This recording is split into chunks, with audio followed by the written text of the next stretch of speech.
வணக்கம் நேர்களே, சிந்தனை களம் நிகழ்ச்சிக்கு உங்கள் அனைவரும் நம்முடன் வரவேற்கிறோம். விஜய் ஆட்சி அமைத்து கிட்டத்தட்ட ஒரு மாதம் ஒரு 5 நாட்கள் ஆகிறது. இந்த நிலையிலே அவர் என்றைக்கு ஆட்சி அமைத்தாரோ அன்றிலிருந்து பெண்களுக்கு எதிரான, இன்னும் சொல்ல போனால் குழந்தைகளுக்கு எதிரான பாலியல் வன்கொடுமைகள் என்பது அதிகரித்து கொண்டே இருக்கிறது. இது ஏற்கனவே இருந்த ஒன்றுதான் என்று அவர் போன்று நம்மால் சொல்ல முடியாது. அதற்கான காரணம் என்பது இந்த ஆட்சியினுடைய அவலமும் அதுக்கு ஒரு மிகப்பெரிய முக்கிய காரணமாக இருப்பதை கண்கூடாக நாம் பார்த்து கொண்டிருக்கிறோம். அதற்கு காரணம் தனிமனித ஒழுக்கம் அவசியம் என்று பேசுகிற விஜய் தன்னுடைய கட்சிக்காரர்களுக்கு அதை சொல்லிக் கொடுத்திருக்கிறாரா என்கிற கேள்வியை அனைத்து எதிர்க்கட்சி தலைவர்களும் இன்றைக்கு எழுப்பிக் கொண்டிருக்கிறார்கள். ஏனென்றால் கிட்டத்தட்ட பெண்களுக்கு மிகப்பெரிய ஆபத்து என்பது தாவேகாவினரால் ஏற்பட்டு கொண்டே இருக்கிறது. அது ஸ்ரீவைகுண்டம் விவகாரமாக இருந்தாலும் சரி, சேலத்தில் நேற்றைக்கு இன்னொரு பொள்ளாச்சி சம்பவமா என்கிற கேட்கிற அளவிற்கு கிட்டத்தட்ட 8000 வீடியோக்கள் இருக்கின்றன என்கிற ஒரு செய்தி. சென்னை ஆலந்தூரிலே தாவேகாவினரால் பாதிக்கப்பட்ட ஒரு பெண் என்று செய்திகள் தினந்தோறும் தடதடுத்து கொண்டே இருக்கின்றன. அந்த வகையில் தாவேகாவினுடைய விஜயனுடைய வாரியர்ஸ் என்பவர்கள் பெண்களுக்கு எதிரான அந்த பாலியல் வன்கொடுமைகளில் ஈடுபட்டு கொண்டே இருக்கிறார்கள். அது பற்றி தான் இன்றைக்கு நாம் விரிவாக வதைக்க கடைபெற்றிருக்கிறோம். இன்றைக்கு நம்முடைய நிகழ்ச்சியிலே திமுகவுடைய தரப்பிலிருந்து கவிஞர் ஆண்டாள் பிரியதர்ஷினி அவர்கள் இணைந்திருக்கிறார்கள், அவர்களுக்கு வணக்கம். அதே போன்று ஊடகவியலாளர் பானு அவர்கள் இணைந்திருக்கிறார்கள், அவர்களுக்கு வணக்கம். அதே போன்று அரசியல் விமர்சகர் பேராசிரியர் மஞ்சுளா அவர்களுக்கும் வணக்கம்.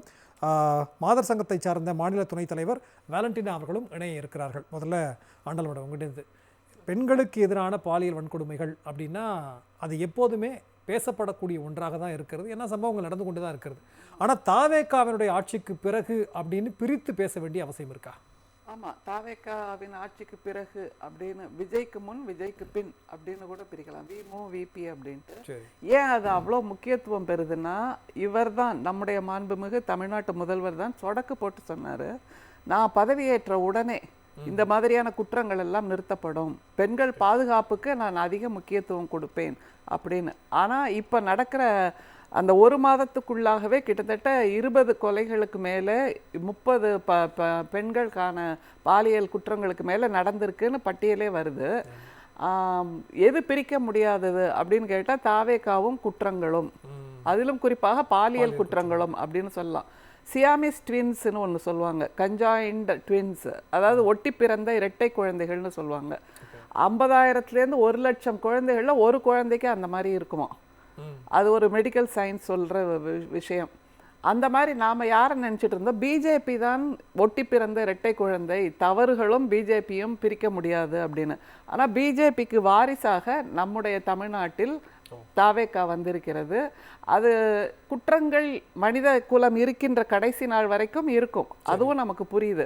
ஆனால் எங்கே நாம் முதல்வர் மீது கேள்வி கேட்கிறோம், மிஸ்டர் சிஎம் சார் கொஞ்சம் சொல்லுங்களேன் அப்படின்னு எங்கே கேட்குறோம் அப்படின்னா, பொறுப்பெடுத்து கொள்ளாத அந்த தன்மை. அதை தவிர இத்தனை குற்றங்களிலும் பெரும்பாலாக ஈடுபட்டிருப்பது யாருன்னா தாவேகாவின் நிர்வாகிகள், அவர்களை சேர்ந்தவர்கள் தான். அதிலும் தாவேகாவின் நிர்வாகியாக இருக்கக்கூடிய ஒரு பெண்ணையே அந்த 2 பேரும் தாவேகாவின் நிர்வாகிகள் தான். அவர்களே இந்த மாதிரியான குற்றங்களில் ஈடுபடுகிறார்கள் என்றால் அதை கண்டிக்க வேண்டிய பொறுப்பு இவருக்கு இருக்கிறதா இல்லையா? எல்லாவற்றையும் புறம் தள்ளிவிட்டு எல்லாமே நேர்கோட்டில் சரியாக போய்கொண்டிருக்கிறது என்பதை போல் ஒரு இமேஜை உருவாக்கிட்டு இருக்காருன்னா அதைத்தான் நாம் தவறு என்று சொல்கிறோம். ஏன்னா இவருடைய பரப்புரை காலத்தில் நம்முடைய தலைவர், முந்தைய முதல்வர், அவருடைய ஆட்சியை பற்றி இவர் கொச்சையாக விமர்சித்தவர் தான். உங்களுக்கு திறமை இல்லை என்றால் விலகி கொள்ளுங்கள், நான் தமிழ்நாட்டு பெண்களை காப்பாற்றுகிறேன்னு சொன்னார்ல. இப்ப என்ன ஆச்சு? தமிழ்நாட்டு பெண்களை சக்திமான் மாதிரி இவர் பறந்து வந்து காப்பாற்றிடுவார்னு தாவேகாவின் பெண் தொண்டர்களும் நினைத்து கொண்டிருந்தார்கள். அந்த சக்திமான்லாம் இப்ப சக்தி இழந்து போய் நிக்கிறாரா? அது ஒரு கேள்வி இருக்குல்ல. அதை தவிர இவ்வளவு பேசிவிட்டு பரப்புரையில் பேசிட்டு பதவியேற்றாச்சு. நேற்று டெல்லியில் போய் நித்தி ஆயோக்ல சொல்றாரு, பெண்கள் பாதுகாப்பாக இருக்கக்கூடிய ஒரு மாநிலம் தமிழ்நாடு அப்படின்ட்டு. 46% பெண்கள் வேலைக்கு போகிறார்கள் பாதுகாப்பாகன்னு சொல்றாரு. அப்ப அவ்வளவு கட்டமைப்பையும் உருவாக்கியது நம்முடைய தலைவர் தானே. அப்ப முதல்ல பரப்புரையில் நீங்க சொன்னது பொய் என்று, பித்தலாட்டம் என்று மடைமாற்றம் செய்தீர்கள் என்று நிரூபணம் ஆகிறதா இல்லையா? அதனால தான் விஜய்க்கு முன் விஜய்க்கு பின்னு நம்ம சொல்றோம். நமக்கு வேற எந்த கோபமும் இல்ல. அவர் வந்த உடனே எல்லாம் மாத்துவார் அப்படின்னு அவங்க நம்புறாங்கன்னா நம்புறவங்களுடைய பிரச்சனை மேடம். இன்னொன்னு அவர் சிங்கப்பெண் அமைத்திருக்கிறார், என்னால இதெல்லாம் பாத்துக்கிட்டு சும்மா இருக்க முடியல, நான் சாஃப்டா சொல்றேன் நினைக்காதீங்கன்னு சொல்றாரு. இதுக்கு மேல ஒரு முதலமைச்சர் என்ன செய்யணும்? அன்னைக்கு இப்ப சிங்கப்பெண் படை துவக்க நாள்லயும் சொல்றாரு, 0 டாலரன்ஸ், நான் பொறுத்து கொள்ளவே மாட்டேன், தனி மனித ஒழுக்கம் முக்கியம் அப்படின்னு அந்த புள்ளிக்கு வந்து நிக்கிறார்ல. அப்ப அவரே ஒத்துக்கொள்ள வேண்டும், தனி மனித ஒழுக்கத்தினால்தான் இதை சரி செய்ய முடியும். நீங்க இப்ப கேக்குறீங்க முதல்வர் வேற என்ன செய்ய முடியும்னு. அப்ப அவருக்கு அப்ப தெரியலையா? பரப்புரையில நம்முடைய தலைவரை அவர் கொச்சையாக பேசினார்ல, ஊர்ல என்ன நடந்தாலும் நம்முடைய தலைவர் தான் காரணம்னு சொன்னார்ல. உங்களுக்கு திறமை இல்லை என்றால் விலகி கொள்ளுங்கள், நான் பார்த்து கொள்கிறேன் தமிழ்நாட்டு பெண்களை இவர் தான் கிளைம் பண்ணாரு. வாதத்துக்கு மேடம் ஒரு எதிர்க்கட்சியாக இருக்கிறவங்க இல்ல தேர்தல் அரசியல் இருக்கிறவங்க குறை சொல்லதான் செய்வாங்க. ஆனா இருந்தாலும் அதுலயும் விஜய் வந்து இப்ப தனித்து பிரித்து பார்க்க வேண்டியது இருக்கா? நீங்க சொன்ன மாதிரி பொறுப்பு ஏற்கிறது இல்ல, எதையும் அட்ரஸ் பண்றது இல்ல அப்படின்னு அந்த இடத்துல பிரிச்சு பாக்குறீங்க. நிச்சயமா அதுதான் மிக முக்கியம். அதை தவிர இப்ப நீங்க சொன்னீங்க 8000 வீடியோஸ் இருக்குன்னு. இது எதை ஞாபகப்படுத்துது? நம்ம கர்நாடகால பிரிஜ்வல் ரேவண்ணா அவருடைய கையை பிடித்து கொண்டு மோடி சொன்னார் இல்லையா, இவர் என்னுடைய மிக முக்கியமான நண்பர் அல்லது உடன் பிறந்தவர் போல, இவருடைய வெற்றி என்னுடைய வெற்றின்னு சொன்னார்ல. அதே மாதிரிதான் தாவேகாவின் நிர்வாகியை காப்பாற்றுவது முதல்வரின் கடமையாக அவர் நினைக்கிறாரா? அது ஒரு மிகப்பெரிய கேள்வி. அதை தவிர சிங்கப்பெண் படையை பத்தி எல்லாரும் புகழ்ந்து பேசுறாங்க. அப்படியான ஒரு படை உருவாகிறது தமிழ்நாட்டில், நமக்கும் அது சந்தோஷம்தான். ஏன்னா பெண்கள் பாதுகாப்புக்கு அது உதவும் அப்படின்னு. ஆனா அதுல ஒரு இக்கு வச்சிருக்காங்க. என்னன்னா அந்த சிங்கப்பெண் படையின் பொறுப்பு அதிகாரி ஐஜி பவானீஸ்வரி நேத்து வெளியிட்டிருக்காங்க. என்னன்னா அந்த சிங்கப்பெண் படைக்கு சிறப்பு அதிகாரங்கள் எதுவும் கிடையாது, லத்தி போன்ற ஆயுதங்கள் கூட கொடுக்கப்படாது. லத்தி பேசிக் ஒரு ஆயுதம் கையில் இருக்கக்கூடியது, அதுவே கிடையாது. அதுக்கப்புறம் அவங்களால என்ன பண்ண முடியும் அப்படின்னா, குற்றம் செய்தவர்களை கொண்டு வந்து ஸ்டேஷன்ல ஒப்படைக்கிறது மட்டும்தான் அவங்களோட வேலை. எஃப்ஐஆரும் பதிவு செய்ய முடியாது. அப்படின்னா ஸ்டேஷன்ல கொண்டு வந்து ஒப்படைக்கிறதுக்காக ஒரு சிங்கப்பெண் படையா? அதை தவிர அவர்களால் கையில் எந்த ஆயுதமும் வைத்துக் கொள்ள முடியாதுன்னா அந்த குற்றம் இழைப்பவர்கள் இவங்களை பார்த்துட்டு ஓடுறாருன்னு வைங்களேன், நிச்சயமா ஓடிதான் போவாரு. இவங்க பின்னாடியே துரத்திக்கிட்டு இந்த தமிழ் சினிமால வர்ற மாதிரி ஓடத்தான் செய்ய முடியும், வேற கையில ஒண்ணுமே கிடையாது. நிச்சயம். ஆனா அந்த சிங்க பெண்களுக்கும் பாதுகாப்பு இல்லைங்கிற செய்தியும் வந்தது. அது நம்ம தமிழ்நாட்டில இருந்து அந்த மாதிரியான செய்திகள். அவங்க என்ன பண்ணிட்டு இருக்காங்கன்னா ரீல்ஸ் போட்டிருக்காங்க. நேத்து நான் பாக்குறேன், ஒரு சிங்கப்பெண் போலீஸ் அம்மா கையில வீடியோவோட போயிட்டு இருக்காங்க, இன்னொரு கையில மொபைலோட போயிட்டு இருக்காங்க, இன்னொரு அம்மா அதை வீடியோ எடுத்து ஷேர் பண்றாங்கன்னா இதுதான் இவ்வளவு கொச்சைப்படுத்தணுமா? ஆனா இதற்கு முன்னால் நம்முடைய தலைவர் இருந்த போது அந்த பட்டாலியனே ஒன்னு உருவாக்கினார், பெண்கள் பாதுகாப்பு படை என்று விமென் கமாண்டோ படை உருவாக்கி அவர்கள் பாதுகாப்பு கொடுத்தார்கள் முற்ற முழுக்க நம்முடைய தலைவருக்கு. அதையும் நினைச்சு பாருங்க. நம்ம எதையுமே கம்பேர் பண்ணி நான் பேசவே இல்லை, ஆனால் நடந்த உண்மை அது மிக சமீபத்தில். அதை கொச்சைப்படுத்தி உங்களுக்கு வல்லமை இல்லை என்றால் என்று ஒருவர் பேச முடியும் என்றால், அதை கேட்டுக்கொண்டு மக்களும் மதிமயங்கி அவருக்கு வாக்களிக்க முடியும் என்றால் இது எப்படிப்பட்ட நாடகத்தனம்? நிச்சயமா பேசுவோம். பானு, நீங்க எப்படி பாக்குறீங்க? தொடர்ந்து நடக்கிறது, ஆனா தாவேக்கா மேல மட்டும் சார்ஜ் வைக்கிறது நியாயமாங்கிற ஒரு கேள்வியும் இருக்கேன். ஆக்சுவலாக விஜய் அவர்கள் தன்னுடைய தேர்தல் அறிக்கையில் 2 விஷயத்த சொன்னார். ஒன்று வந்து அஞ்சலை அம்மாள் நீதிமன்றம், இன்னொன்று வந்து சிங்கப்பெண்கள் அந்த அதிரடிப்படை அப்படின்னு. அதை பார்க்கும்போது நானும் யோசித்தேன், ஏற்கனவே இங்கே வந்து பெண்களுக்கான சிறப்பு நீதிமன்றங்கள் இருக்குது. அதே மாதிரி பிங்க் பேண்ட்ரோல் ஏற்கனவே கடந்த திமுக ஆட்சியில் இருக்குது. இவர் எதுக்கு வந்து புதுசாக அந்த மாதிரி பண்ணுறாரு? சரி, அண்ணன் வந்த உடனே எது புதுசாக பண்ண போகிறாரு, அதிரடியாக பெண்களுக்கு பாதுகாப்பு கொடுக்க போகிறாரு, அதுக்கு தான் இந்த மாதிரியான நீதிமன்றங்களோ அப்படி. ஆனால் எனக்கு இப்போ தான் அந்த உண்மை தெரியுது, அவங்களுடைய நிர்வாகி கிட்ட இருந்து எங்களை மாதிரி பெண்களை காப்பாற்றணும் அப்படின்றதுக்காக தான் இந்த மாதிரி ஒரு நீதிமன்றங்களும் இந்த மாதிரியான ஒரு பேட்ரோலையும் வந்து அவர் கொண்டு வந்திருக்காரு. ஏன்னா அவர் ஆட்சி பொறுப்பு ஏற்றுக்கிட்ட அடுத்த நாளே நம்மளுக்கு வந்து நியூஸ் வந்து பார்த்தீங்கன்னா தொடர்ந்து வந்துட்டு இருக்கு. இவங்களுடைய நிர்வாகிகள் பண்ணுறதே நம்மளுக்கு அதிர்ச்சியாக இருக்குது. ஒன்றும் இல்லை, இந்த பாம்பு தினேஷ் அப்படின்னு ஆர்கே நகரில் 10 வயசு குழந்தை போஸ்கோ சட்டத்தில் கைதாகிறாங்க. இவர் என்ன நடவடிக்கை எடுத்தார்? இதுக்கடுத்து பார்த்தீங்கன்னா தாம்பரத்தில் இவங்க நிர்வாகிகள் மட்டும் நான் சொல்கிறேன். இப்போ தாம்பரத்தில் மணிமங்கலத்தில் கல்லூரி மாணவி குளிக்கிறதை எட்டி பார்க்குறாரு. யார்? தாவேக்காவுடைய நிர்வாகி. இப்போ எல்லாருமே ரொம்ப அதிர்ச்சிகரமாக பேசிகிட்டு இருக்க விஷயம் இந்த ஸ்ரீவைகுண்ட விஷயம்தான். அதில் அவங்களுடைய எம்எல்ஏ சரவணன் மேலே ஏன் நீங்கள் ஆக்ஷன் எடுக்கலை அப்படின்றது தான். உங்கள் சொந்த கட்சி பெண்களுக்கே நீங்கள் பாதுகாப்பு கொடுக்க முடியல அப்படின்னா வெளியே இருக்கவங்களுக்கு நீங்கள் எங்களை விட்டுருங்க, எங்களை 2வது பட்சம் எங்களை நாங்களே காப்பாற்றிக்கிறோம் ஓடிக்கிறோம்னு வச்சுக்கோங்களேன். உங்களை நம்பி உங்களோட வெற்றிக்காக உங்கள் கட்சிக்காக உழைத்த பெண்களுக்கே இந்த நிலைமை. அவங்க வந்து சொல்கிறாங்க, நான் எல்லாருக்குமே நான் வந்து போய் கம்ப்ளைண்ட் கொடுத்துட்டேன். இவங்க எம்எல்ஏ கிட்ட சொன்ன பிறகு அதே கட்சியோடைய சமூக நலத்துறையோடைய அமைச்சராக இருக்கக்கூடிய ஜெகதீஸ்வரி இருக்காங்க இல்லையா, இவங்ககிட்ட இவங்க கம்ப்ளைண்ட் கொடுத்துருக்காங்க. புசியானதுக்கிட்டே கம்ப்ளைண்ட் கொடுத்துருக்காங்க அந்த பாதிக்கப்பட்ட பெண். ஆனால் இவங்க யாருக்குமே அந்த நடவடிக்கை இவங்க யாருமே அந்த நடவடிக்கை எடுக்காம அந்த குறிப்பிட்ட பெண்மணியை கட்சியை விட்டு நிற்கிறாங்க. கேட்டால் எங்கள் கட்சி மேலே அவதூறு பரப்புகிறாங்க அப்படின்னு. இப்போ இதெல்லாம் விட ஒரு ஆபத்தான விஷயம் என்ன அப்படின்னா, இந்த விர்ச்சுவல் வாரியர்ஸ் இருக்காங்க பார்த்தீங்களா, இவங்க இதை நார்மலைஸ் பண்ணுறது தான் நம்மளுக்கு பயமாக இருக்குது. ஏன்னா யாருன்னே தெரியல, யாருன்னே தெரியாது. இப்போ இந்த பக்கம் டிவிகே நிர்வாகிகள்லாம் தொடர்ந்து சிக்கிட்டே வராங்க. நம்ம இந்த பொறுப்பில் இருக்காங்க, இந்த உறுப்பினர் எந்த டீட்டெயிலோடு வருது. ஆனால் அந்த சைடு யாரோ ஒரு நபர், உதாரணத்துக்கு கோவையில் அந்த 10 வயசு குழந்தை வந்து சம்பவம் தமிழ்நாடே அதிர்ச்சிக்குள்ளான ஒரு சம்பவம். அந்த சம்பவத்தில் 2 பேர் வந்து கைது செய்யப்படுறாங்க. ஆனால் இந்த விர்ச்சுவல் வாரியர்ஸ் அதை எப்படி நார்மலைஸ் பண்ணுறாங்கன்னா, அம்மா வந்து குடிச்சிருந்தாங்க, அந்த அம்மாவுக்கும் அந்த கொலை செய்த நபருக்கும் தொடர்பு இருக்குது, அதனால் அப்படி. இப்போ அம்மா குடிச்சிட்டாங்கன்றக்காக ஒரு குழந்தை என்ன வேணாலும் பண்ணிடலாமா? 2வது சரியா இதுக்கு என்ன நீங்கள் ப்ரூஃபாக கொண்டு வரீங்க அப்படின்னு கேட்டால் ஏஐ ஃபோட்டோ கொண்டு வந்து காட்டுறாங்க. முன்னாள் துணை முதல்வர் இருக்கா இல்லையா உதயநிதி ஸ்டாலின் அவர்களோட ஃபோட்டோ எடுத்துக்கிட்ட மாதிரியும் கலைஞர் அவர்களுக்கு வந்து மாலை போடுற மாதிரி ஒரு ஏஐ ஃபோட்டோவை கொண்டு வந்து நீங்கள் இவங்க ஆட்சிக்கு வந்து வெறும் ஏஐ மட்டும் தான் இங்கே வந்து அதிகாரம் பண்ணிட்டு இருக்கு. அண்ணன் வந்து சாப்பாடு கொண்டு வந்து சாப்பிட்றாரு அப்படின்றதுல ஆரம்பித்து இந்த மாதிரி டிஎம்கே மேலே ஒரு பொய்யான நெரேட்டிவ் செட் பண்ணுறதுலேருந்து எல்லாமே ஏஐ ஃபோட்டோ இதையும் நம்புற மாதிரி கொண்டு வராங்க. அதை நம்ம வந்து ஆய்வு பண்ணி ஊடகவியாளராக இப்போ நம்மளுக்கு ஒரு ஃபேக் நரேஷன் வருதுன்னு வைங்களேன், நம்ம வந்து அவங்கள மாதிரி ஒரு பொய் செய்தி பரப்புறதில்ல. நம்ம வந்து உண்மை செய்தி அதோட உண்மை விபரம் என்னன்னு தேடி கண்டுபிடிச்சி அந்த பொய்யை உண்மை நிரூபிக்கக்குள்ள இங்கே 10 பொய் அவங்க உருவாக்கிட்டு இருக்காங்க. அவ்வளோ வேகமாக அவங்க போயிட்டு இருக்காங்க. ஸோ இவங்க நிர்வாகிகள்கிட்ட இருந்து நம்ம வந்து காப்பாற்றுறது இங்கே பெரிய விஷயமா இருக்குது. அதுக்கு தான் அவர் வந்து இந்த மாதிரி தனிப்படையெல்லாம் அமைச்சிருக்காரோ தோணுது. அந்த தனிப்படை எப்படி அந்த 30 நாள் இவர் ஆட்சி பொறுப்பேற்று இவர் ஆட்சிக்கு எதுக்கு வராரு, நான் வந்தால் தான் பெண்களுக்கு பாதுகாப்பு, கடந்த ஆட்சியில் எந்த பாதுகாப்புமே இல்லை அப்படின்றாரு.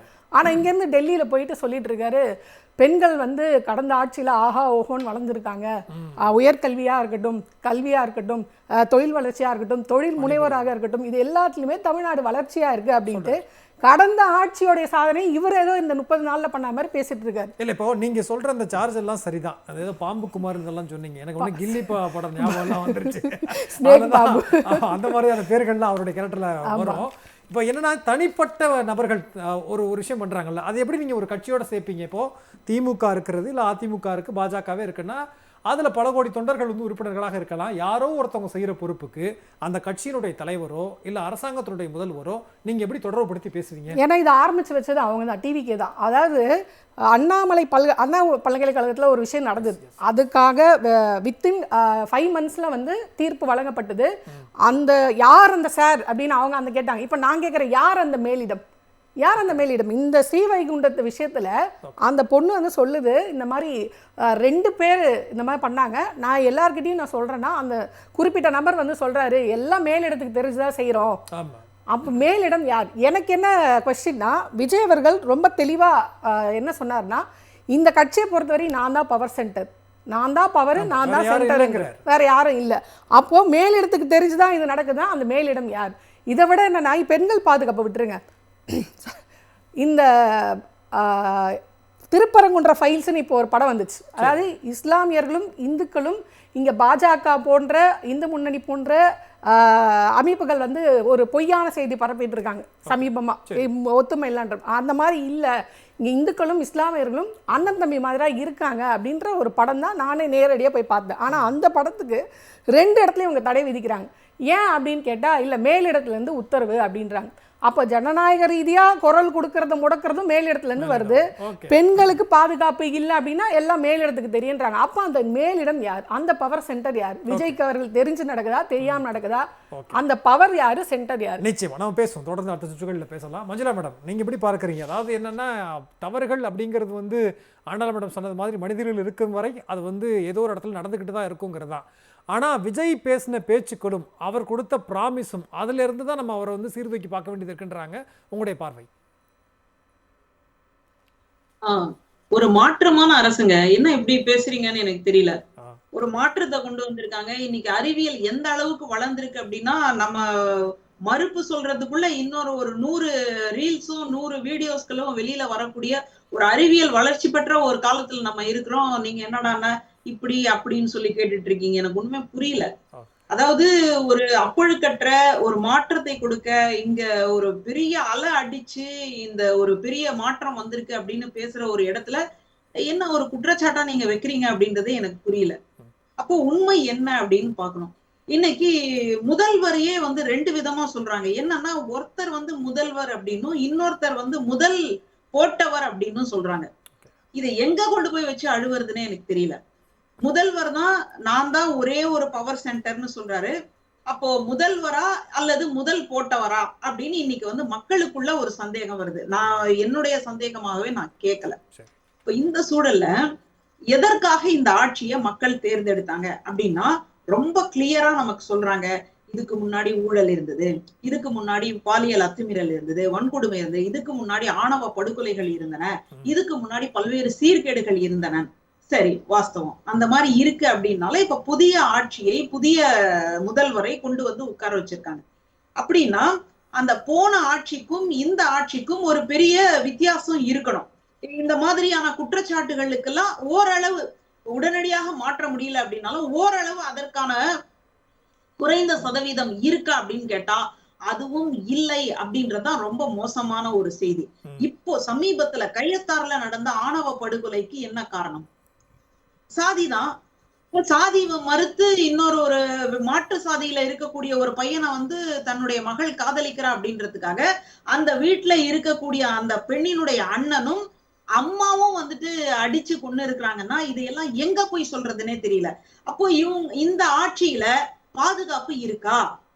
ஒரு காலகட்டங்கள்ல தமிழ்நாடு வந்து வாழ்வதற்கு தகுதியற்ற ஒரு பூமியாக மாறிவிட்டது அப்படின்னு சொல்லி இந்த கட்சி மட்டும் இல்லாமல் பல்வேறு கட்சிகளும் இப்படியான ஒரு பிரச்சாரத்தை பண்ணி இன்னைக்கு வந்துட்டு ஒரு மாற்று கட்சியை கொண்டு வந்து சேர்த்திருக்கீங்க, ஒரு மாற்று முதல்வரை கொண்டு வந்து சேர்த்திருக்கீங்க.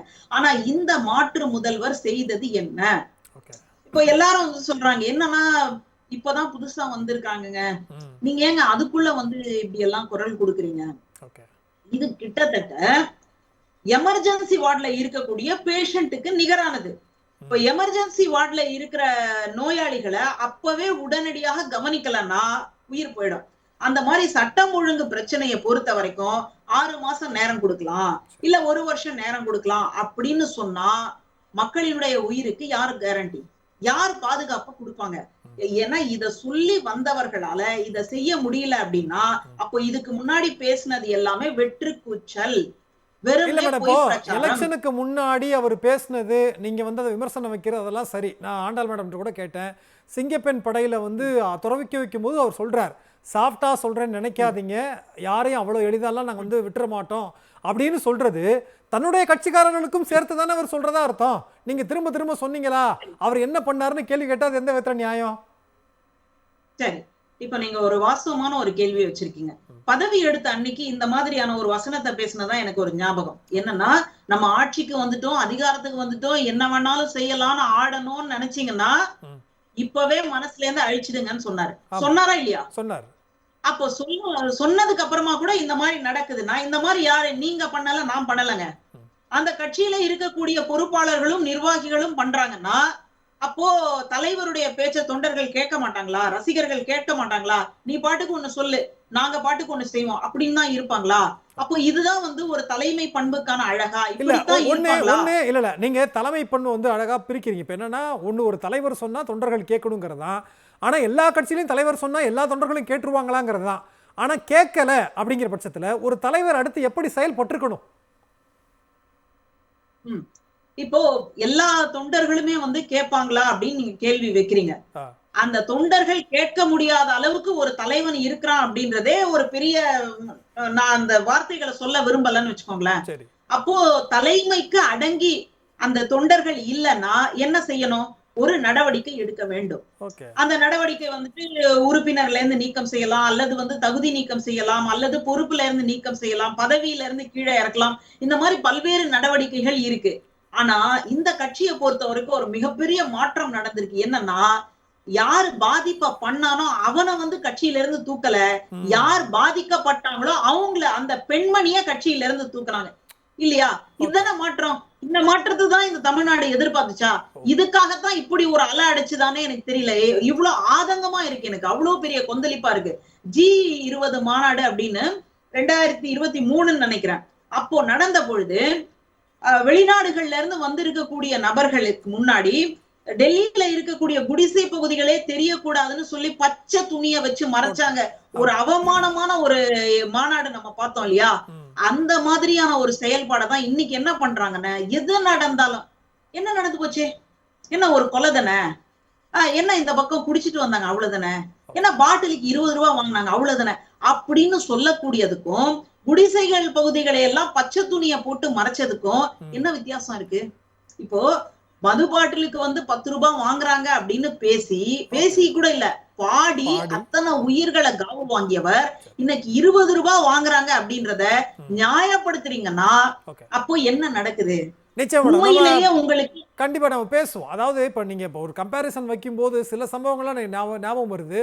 சிவகங்கையில சிறை கைதியா கொண்டு போய் ஒருத்தர் இறக்குறார். உடனே அப்போதைய முதலமைச்சர் திமுக தலைவர் அவர்கள் சாரி கேட்கிறாரு அந்த அம்மா கிட்ட. அப்ப விஜய் சொன்னது சாரி கேட்கிற முதலமைச்சர்லாம் எங்களுக்கு வேண்டாம் அப்படின்னு.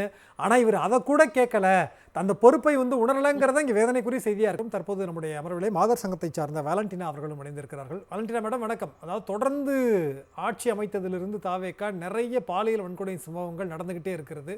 உங்களுடைய கருத்து? அதுவும் குறிப்பிட்ட கட்சியை சார்ந்தவர்கள் மிக அதீதமாக அந்த வன்கொடுமைகளில் ஈடுபட்டிருக்கிறாங்க அப்படிங்கிற செய்தியை பார்க்கிறோம். கலைஞர் தொலைக்காட்சியில் இருக்கக்கூடிய செய்திகள் தளத்துக்கான அந்த நேயர்களுக்கு என்னுடைய வணக்கம். எனக்கு முன்னாடி மஞ்சுளா மேடம் அவர்கள் விஷயங்கள் பேசிட்டு இருந்தாங்க. பொதுவாக பெண்கள் மீதான குழந்தைகள் மீதான வன்முறைகள் என்பது அதிகரித்திருக்கிறது என்பது உண்மைதான். அது பொதுவாக இந்த ஒரு மாத காலத்தில் கூடுதலாக நம்முடைய வெளிவந்து கொண்டிருக்கக்கூடிய செய்திகளாக, அதிர்ச்சிகரமான செய்திகளாக வந்துட்டு இருக்கு அப்படிங்கிறதுதான். இது தாவேக்காவினுடைய உறுப்பினர்கள் மட்டும் அவர்களுடைய தலைவர்கள் செய்கிறார்கள் அப்படிங்கிற மாதிரி நீங்க நம்ம பார்க்கிறோம். பொதுவாக தொடர்ச்சியாக பல ஆண்டுகளாக இந்தியாவில் தமிழகத்தில் பெண்கள் குழந்தைகள் மீதான வன்முறைகள் தொடர்ந்து கொண்டுதான் இருக்கிறது. அவ்வப்போது இருக்கக்கூடிய அரசுகள் அதை தடுப்பதற்கான கடுமையான முயற்சிகள் என்பது எடுக்க வேண்டியிருக்கு. சட்டங்கள் என்பது போதுமானதாக இன்னைக்கு பல சட்டங்கள் கொண்டு வரப்பட்டாலும் கூட அதை பயன்படுத்தி காவல்துறையும் நீதித்துறையும் பாதிக்கப்படக்கூடிய பெண்களுக்கு பாதுகாப்பு கொடுப்பதற்கான ஏற்பாடுகள் என்பது அவசியமானது அப்படிங்கிறதா. அதுல இன்னைக்கு விஜய் தலைமையிலான தாவேகா அரசு என்பது ஆட்சி பொறுப்பேற்று ஒரு மாத காலம் ஆகுது. இங்கே இந்த காலத்தில் வந்திருக்கக்கூடிய இந்த பெண்கள் குழந்தைகள் மீதான வன்முறைகளுக்கு வெளியில வருகிற போது அதை தடுப்பதற்கான கூடுதல் நடவடிக்கை இப்போது எடுக்கக்கூடிய அரசுக்கு இருக்கு, காவல்துறைக்கு இருக்கு. அது கூடுதலான ஒரு கடும் முயற்சி எடுத்து தடுப்பதற்கான ஏற்பாடுகள் செய்ய வேண்டியது இருக்கு அப்படிங்கிறத நம்ம பார்க்கிறோம். அது நம்முடைய இன்றைக்கு இருக்கக்கூடிய தமிழக முதலமைச்சர் பொறுப்பெடுத்து அதற்கான உடனடி நடவடிக்கைகள் மேற்கொள்ளணுங்கிறதுல மாற்று கருத்து நமக்கு கிடையாது. அதே நேரத்தில் இப்ப சேலத்துல கூட மீண்டும் ஒரு பொள்ளாச்சிங்கிற அடிப்படையில ஒரு 50க்கும் மேற்பட்ட பெண்களை ஆபாச வீடியோ படங்கள் எடுத்து அதை வைத்து மிரட்டி கூடுதலான பாலியல் வன்முறைகள் செய்யப்பட்டதாக செய்திகள் வந்திருப்பது என்பது ஒரு மிகப்பெரிய அதிர்ச்சியை தமிழ்நாட்டுல இப்ப ஏற்படுத்தி இருக்கு அப்படிங்கிறதுதான். அதுல பாதிக்கப்பட்ட ஒரு பெண் சொல்லியிருக்கக்கூடிய விஷயம் என்பது, நான் அவருடைய செல்லுல இருந்துதான் அவங்க ஒரு அந்த புகைப்படத்தை வீடியோவை காப்பி பண்ணிருக்காங்க. அப்ப 8000க்கு மேற்பட்டதை நான் பார்த்தேன் அப்படின்னு அவங்க சொல்லியிருக்காங்க. அப்படிங்கிறது ஒரு மிகப்பெரிய வலைப்பின்னலாக அது நடந்திருக்கும் அப்படிங்கிற மாதிரி தான் நம்ம பாக்குறோம். இப்ப இதுல மணிகண்டன் என்பவர் தாவேக்காவை சார்ந்தவர் சொல்றாங்க. ஆனா தாவேக்காவுடைய நிர்வாகிகள் அவர் எங்க கட்சியில இல்லைங்கிற ஒரு பகிரங்க கடிதத்தையும் கொடுத்திருக்கிறாங்க. அதை இன்னைக்கு நம்ம காவல்துறையும் நம்முடைய மீடியாக்களும் தான் அவர் தாவேக்காவா தாவேக்கா இல்லையா அப்படிங்கறத சொல்லணும். நம்முடைய கேள்வி இந்த இடத்துல ஒரு செய்தியும் சொல்ல நான் கடவுப்பட்டிருக்கிறேன்.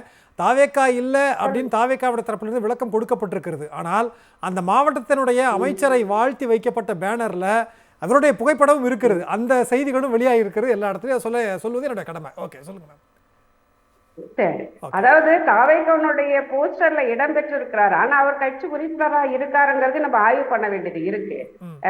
ஏற்கனவே பொள்ளாச்சியிலையும் தான் ஜெயராமனுடைய பையன் அதுல இருந்தாருன்னு சொன்னாங்க. மிகுந்த விசாரணைக்கு பிறகு கூட பாத்தீங்கன்னா அவர் இப்ப குற்றவாளி வளையத்துல வரல. நான் அவர் தாவேக இல்லைங்கிற விவாதத்திற்குள் நான் வர விரும்பல.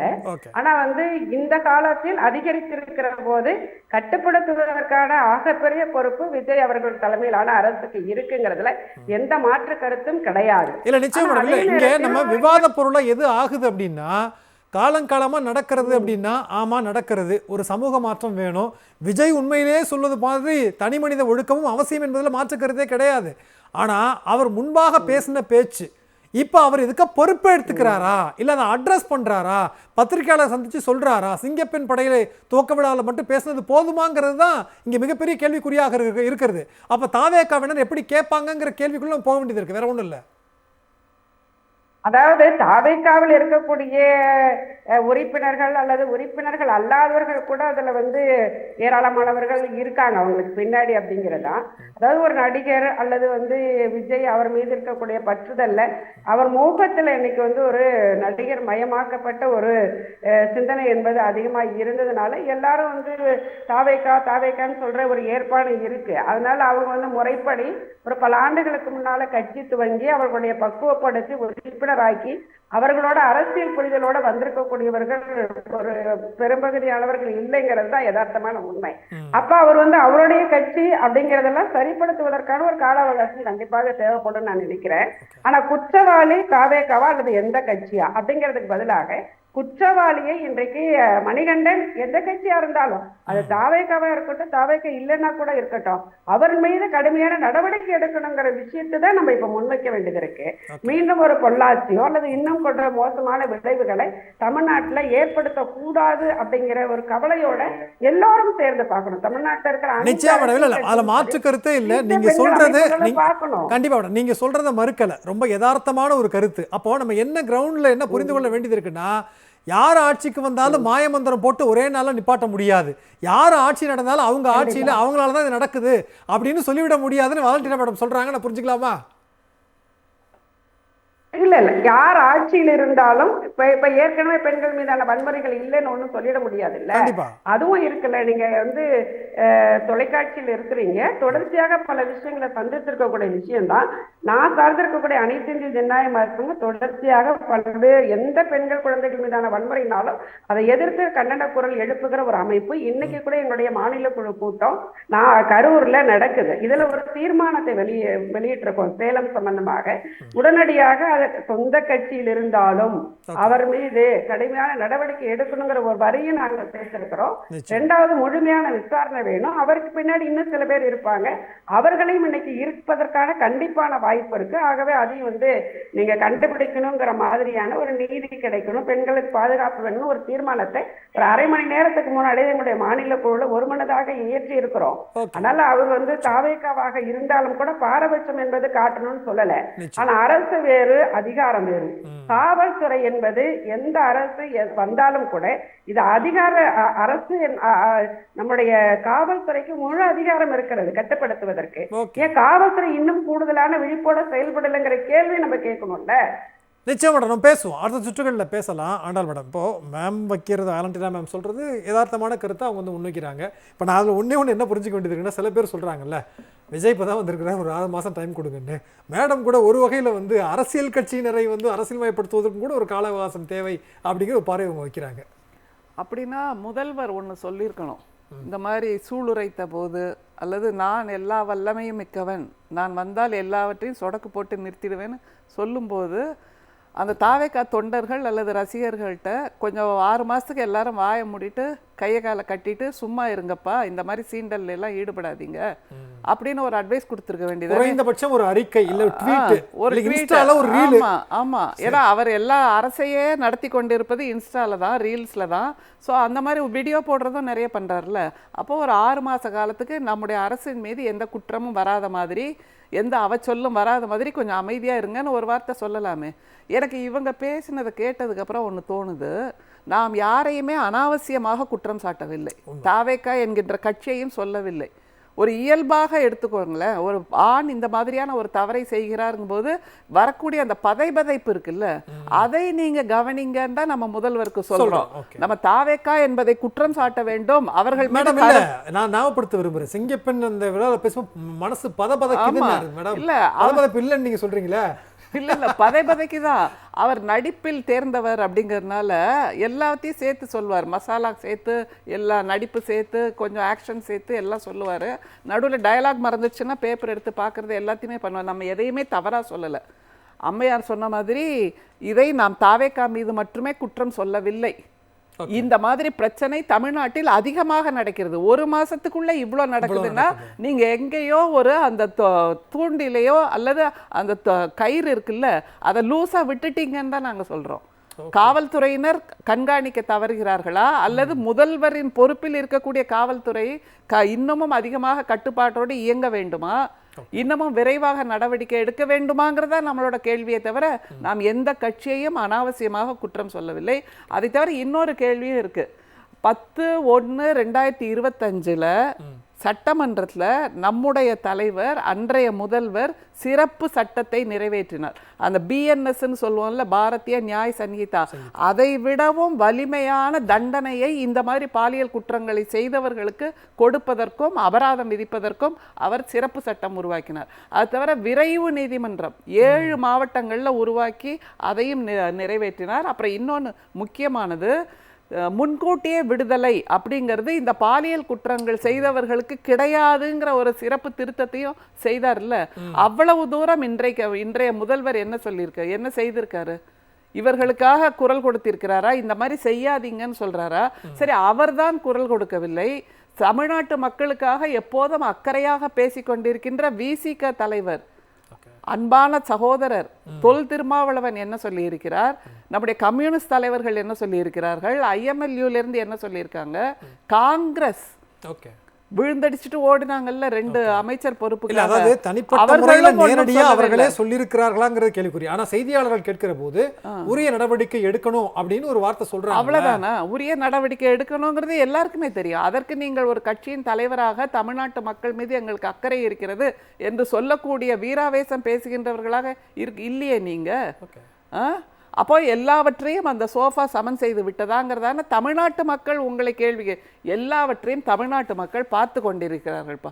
நீங்கள் திரும்பவும் வாக்கு அரசியல் என்னும் போது மக்களிடம்தான் வந்து நிற்க வேண்டும்.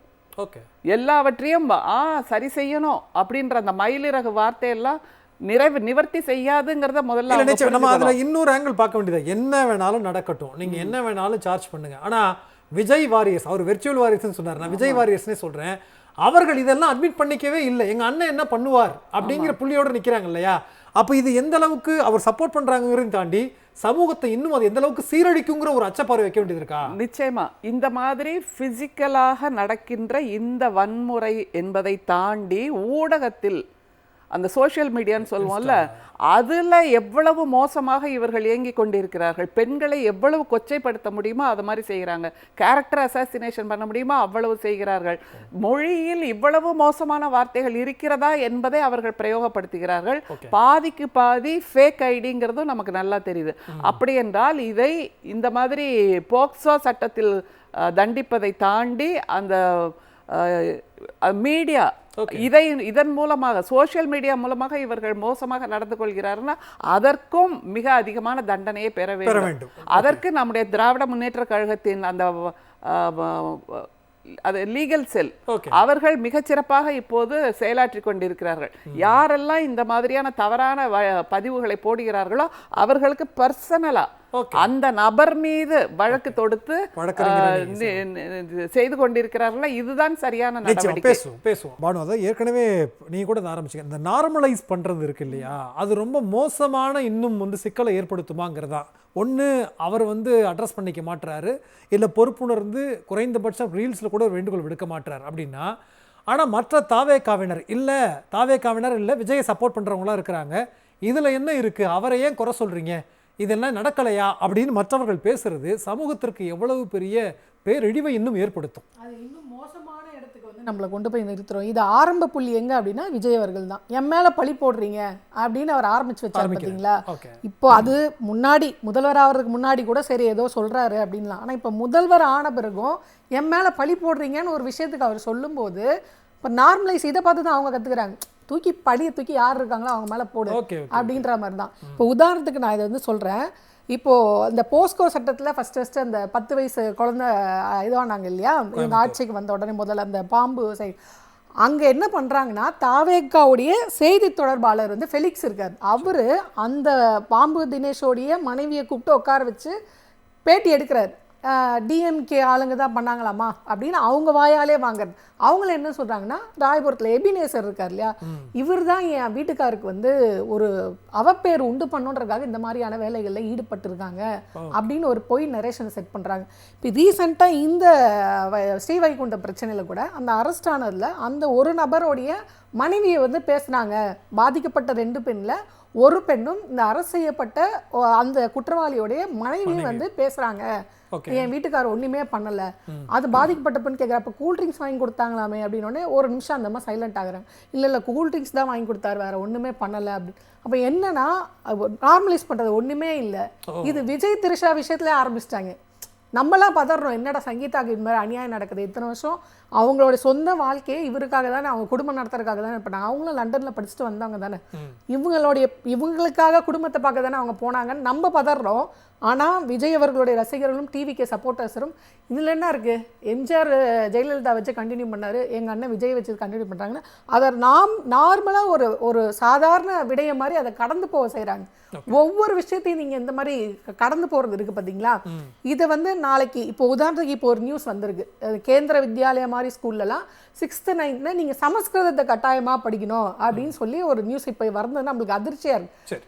அப்போது நாளைக்கு அதையும் இவங்க நார்மலைஸ் பண்ணுவாங்க. அண்ணன் வந்து சமஸ்கிருதத்தை படிச்சுக்கிட்டாதான் நாளைக்கு நம்மளுக்கு எதிர்காலத்தில் இந்தியா லெவலில் பெரிய எதிர்காலம் இருக்குது, அதனால தான் அண்ணன் சொல்கிறாரு அப்படின்னு நாளைக்கு இந்த இடத்துல தான் கேள்வி வருது. இப்போ அண்ணன் என்ன சொன்னாலுமே இல்லை அமைதியாக இருந்தாலுமே கேட்குற விஜயினுடைய வாரியர்ஸு பெண்களுக்கு எதிரான குற்றங்கள்னா நான் சும்மா இருக்கேன்னு மட்டும் சொன்னதை மட்டும் கேட்க மாட்டாங்களே, கேட்க மாட்டாங்க. ஏன்னா அதான் பிரச்சனை. அவங்க இப்போ பொதுமக்கள் ஒரு அளவுக்கு வந்துட்டாங்க. இப்போது நான் ஒரு 2-3 நியூஸ் படிக்கிறேன். அந்த ஒரு நியூஸில் வந்து பொதுமக்களே அந்த இப்போ ஒரு லஞ்சம் வாங்கினதாக, அதாவது ரேஷன் கடையில் வந்து லஞ்சம் வாங்கினதாக, அப்போ அந்த பொதுமக்கள் நீ யார், என்ன விஷயம் சொல்லு, டீட்டெயில் சொல்லு அப்படின்னு கேட்டு அவங்களே அவங்கள அடித்து கொண்டு போய் சேர்க்குறாங்க. அப்போ பொதுமக்கள் அந்த இடத்துக்கு நகர்ந்துட்டாங்க. இந்த ஆட்சி ஒரு பொய்யான ஆட்சி தான், இது நம்மளுக்கு எந்த பாதுகாப்பும் கொடுக்காது, யாரு தடி எடுத்தவங்களாம் தண்டல்காரன் அப்படின்ற மாதிரி எந்த அதிகாரத்தையும் இருக்க வேண்டாம், நீங்க எந்த பவர்லயும் இருக்க வேண்டாம், நீங்க டிவிக்கு கட்சியில ஒரு உறுப்பினரா இருந்தா போதும், நீங்க வந்து அதிகாரத்துக்கு வந்துருவீங்க அப்படின்ற மாதிரி தான் இருக்கு. ரெண்டாவது, இது டிவிக்கு செஞ்சதா, அவர் டிவிக்கு உறுப்பினரா அப்படின்ற எந்த அடிப்படை ஆதாரமே இல்லை, அப்புறம் நம்ம எப்படி பேச முடியும்ன்றாங்க. இப்போ என் கேள்வி என்னன்னா, அந்த அண்ணா பல்கலைக்கழக விஷயத்துல அந்த குற்றவாளி மாட்டினதுமே சொன்னாங்க இவர் டிஎம்கே சேர்ந்தவர் தான். என்ன ஆதாரம் கேட்டதுக்கு அவர் அடிப்படை உறுப்பினர் அட்டை கூட காட்டாம போட்டோ எடுத்திருக்காரு பாருங்க அப்படின்னு சொன்னாங்க. போட்டோ எடுத்ததே நீங்க ஆதாரமா கொண்டு வரீங்க, ஆனா டிஎம்கே சார்ந்தவங்க சாதிக்கிறீங்க. இங்க பேனர்ல போட்டோ போட்டு இருக்கிறது இல்ல டிவிக்கு சார்ந்தவரா தெரியாது, அதை வச்சு மட்டும் நம்ம இதை மட்டும் நீங்க முடிவு பண்ண முடியுதுன்னா அதை மட்டும் முடிவு பண்ண முடியாது, எப்படி ஏற்புடையதா இருக்க முடியும்? இப்போ பேனர்ல போட்டோ இருக்கு, தமிழக வெற்றி கழகம் இந்த ஊர் வீரபாண்டிபுரம் போட்டு இருக்கு, இது ஆதாரமா எடுத்துக்க முடியாது. எங்கேயோ போற போக்குல சால்வை போட்டது, பூ கொடுத்ததெல்லாம் ஆதாரமா நீங்க எடுப்பீங்க. அப்போ டிஎம் கேக்குனா ஒரு நியாயம், டிவி கேக்குனா ஒரு நியாயம், எங்க இருந்து நீங்க அப்படி செயல்படுறீங்க? அப்போ தொடர்ந்து அந்த வெறுப்பு அரசியல இவங்க வேணும்னே திட்டமிட்டு டிஎம்கே மேல கட்டமைக்கிறாங்க. நிச்சயமா அதுதான் இன்னைக்கு எக்ஸ்போஸ் ஆயிருக்கு அப்படிங்கறத நம்ம பாக்குறோம். மஞ்சளா மேடம், இப்போ ஒரு பக்கம் நடந்து விட்டது, ஆனால் சிங்கப்பெண் வந்து முதல் கையெழுத்தா போட்டாலும் 1 மாதம் கழித்து ஆரம்பித்தாலும் ஆரம்பிக்கப்பட்டு விட்டது, அவர்களும் பணியை வந்து தொடங்கி இருக்கிறாங்க. அப்படிங்கும்போது இனிமேல் இது குறைவதற்கான வாய்ப்புகள் இருக்குது தாவேக ஆட்சியில் அப்படின்னு நீங்கள் நம்புறீங்களா? நம்பணும்னு நினைக்கிறேன். ஆனா நமக்கு வரக்கூடிய செய்திகள் வந்து அந்த மாதிரி இல்லை. இப்போ சிங்கப்பெண் திட்டமே பாத்தீங்கன்னா ஸ்டிக்கர் ஓட்டின வேலை அப்படின்னு சொல்றாங்க. இதை நம்ம பரவலாகவே வந்து பாத்துக்கிட்டே வரோம். இதுக்கு முன்னாடியே வந்து பெண்கள் பாதுகாப்புக்கான ஒரு இது சுற்றுக்காவல் அப்படின்னு சொல்லியே வந்தாச்சு. ஆனா இப்போ மறுபடியும் வந்து அவங்களுடைய சீருடை மாற்றுவதனால இதுல என்ன வந்து பெரிய நன்மை ஏற்பட போகுது அப்படிங்கிறது எனக்கு தெரியல. ஏற்கனவே ஆண்டாள் அம்மையார் கவிஞர் குறிப்பிட்டது போல அந்த சிங்கப்பெண் படைக்கு எந்த விதமான அதிகாரமும் இல்ல. அதுலயும் வந்து சிங்கப்பெண் படை வந்த உடனே மனித உரிமையாளர்கள்லாம் ரொம்ப பயப்பட்டாங்க. எங்க என்கவுண்டர் கொடுத்துருவாங்களோ, அந்த மாதிரி ஆயிடுமோ, அவங்க கையில துப்பாக்கி வந்துருமோ அப்படின்லாம் வேற பயப்பட்டாங்க. கடைசியில பார்த்தா அவங்க கையில ஒரு லத்தி கூட இல்ல அப்படின்றதுதான் இன்னைக்கு இருக்கக்கூடிய தன்மை. அப்போ எங்க தவறு நடக்குது? இப்ப இதுக்கு முன்னாடி அம்மையார் சொன்னது போல, வேலண்டினா அம்மையார் சொல்வது போல, ஆண்கள் அப்படின்றவங்க அந்த ஆண் ஆதிக்க மனநிலையில இருந்து சரிப்பட்டு வந்தாதான் இந்த மாதிரியான பிரச்சனைகள்ல இருந்து தீர்வு காண முடியும் அப்படின்னு சொல்றாங்க. ஆமா, இது வாஸ்தவம், நம்ம இதை வந்து மறுக்கல. ஆனால் எந்த கட்சியில இந்த மாதிரியான தவறுகள் நடக்கும் பொழுது உடனடியாக நடவடிக்கை எடுக்கப்படுது அப்படின்றத பக்கத்துல மட்டும் நம்ம இருங்க அப்படின்னு சொல்றோம். அதைத்தான் நம்ம மறுபடியும் சொல்றோம். இப்போ ஏன் எனக்கு இதுல வந்து நம்பிக்கை இல்லை அப்படின்னு சொல்றேன்னா, இதுக்கு முன்னாடி திமுகவினுடைய தலைவர், அன்றைய முதல்வர், மகளிர் உரிமை தொகை அப்படின்றத இந்த தேர்தல் வரக்கூடிய சமயத்துல ஒன்னா சேர்த்து அப்புறம் கோடைக்கான ஒரு பணமா சேர்த்து 5000 அனுப்புறாங்க. அதுல ஒரு இளைஞன் வந்து சொல்றாரு, என்னன்னா எங்க அம்மாவை நீ வந்து 5000 வாங்க கூடாது அப்படின்னு சொல்லி நான் அரைஞ்சிட்டு வந்துட்டேன் அப்படின்னு சொல்றாரு. அவர் பொது வழிகள்ல, பொது ஊடகங்கள்ல இந்த மாதிரி சொல்லக்கூடிய செய்திகளை எல்லாரும் ரசிச்சு நின்னு பாக்குறாங்க அப்படின்னா, அப்போ தலைமை என்ன சொல்லுச்சு? தலைமை இத பத்தி கேட்டுச்சா? தலைமை இதற்கான ஒரு கண்டன குரலை எழுப்புச்சா அப்படின்னு சொன்னா இல்ல. அடுத்ததாக அண்ணனை பார்க்கணும் அப்படின்றதுக்காக போலீஸ் படையினர் உள்ள அனுமதிக்கலன்னு சொன்ன உடனே அவங்கள கைய கடிக்கக்கூடிய தொண்டர்களை எல்லாம் பார்த்தோம். அவங்கள தொண்டர்கள்னு சொல்றதா, ரசிகர்கள்னு சொல்றதா, வெறியர்கள்னு சொல்றதானே நமக்கு தெரியவில்லை. இந்த சூழல்ல தான் அவர்களை அரசியல்படுத்த வேண்டும் அப்படின்னு நம்ம சொல்றோம். நம்ம வேற எந்த விதமான விமர்சனத்தையும் பெருசா வைக்கல. அவர்கள் இன்னும் அந்த ரசிக்கக்கூடிய மனநிலையிலேயே இருக்கிறாங்களே, இப்படியானவர்களுக்கு எது சரி எது தப்பு அப்படின்றது புரியுமா? அதனால என்னதான் இவர்கள் வந்துட்டு சட்டத்தை போட்டு இந்த மாதிரி படைகளை கொண்டு வந்தாலும் அவர்களுடைய மனநிலை மாற்றத்தை, பொது சமூகத்துல இருக்கக்கூடிய ஆண்களினுடைய மன மாற்றத்தை கொண்டு வர வேண்டும். இன்னொரு பக்கம் பாருங்க, ஒரு பட்டமளிப்பு விழாவுக்காக ஒரு அமைச்சர் வராரு. அந்த அமைச்சர் என்ன பேசுறாரு? அரசியல் வந்து ஒரு மேலான தொழில்ன்றாரு. அரசியலை என்னைக்கு தொழில சேர்த்தாங்கன்னு எனக்கு தெரியல. நானும் என்னென்னமோ பார்த்திருக்கிறேன். ஆனா இப்படியான ஒரு ஸ்டேட்மெண்ட இதுவரைக்கும் யாருமே கொடுத்ததே இல்லைங்க. இப்படிப்பட்டவர்களை அதுக்கு முன்னாடி புனிதம்னு ஒரு வார்த்தையை சேர்த்திருக்காரு. அது நீங்க கவனிக்கலையா? ஏற்கனவே புனிதமான ஆட்சி அப்படின்னு சொல்லிதான் இந்த ஆட்சியை வந்து நம்ம பார்த்துட்டு இருக்கிறோம். இதுக்கு மேலேயும் புனிதம் அப்படின்னு சொன்னா என்ன பண்றதுன்னு தெரியல. இதுக்கு முன்னாடி நிதி ஆயோக் கூட்டத்துக்கு அன்றைய முதல்வர் போகும் பொழுது அப்பொழுது வைத்த விமர்சனம் என்ன? இவங்க வந்துட்டு ஏதோ ஒரு வேலைக்கு திட்டத்துக்காக போயிருக்கிறாங்க, தன்னை வந்துட்டு தற்காத்துக் கொள்வதற்காக போயிருக்கிறாங்க அப்படின்னு சொன்னவர்கள் இன்னைக்கு நிதி ஆயோக் கூட்டத்துக்கு போயிருக்கிறாங்க அப்படின்னா நிதி கேட்பதற்காக நீதியோடு போயிருக்கிறாங்கன்னு சொல்ல முடியுமா?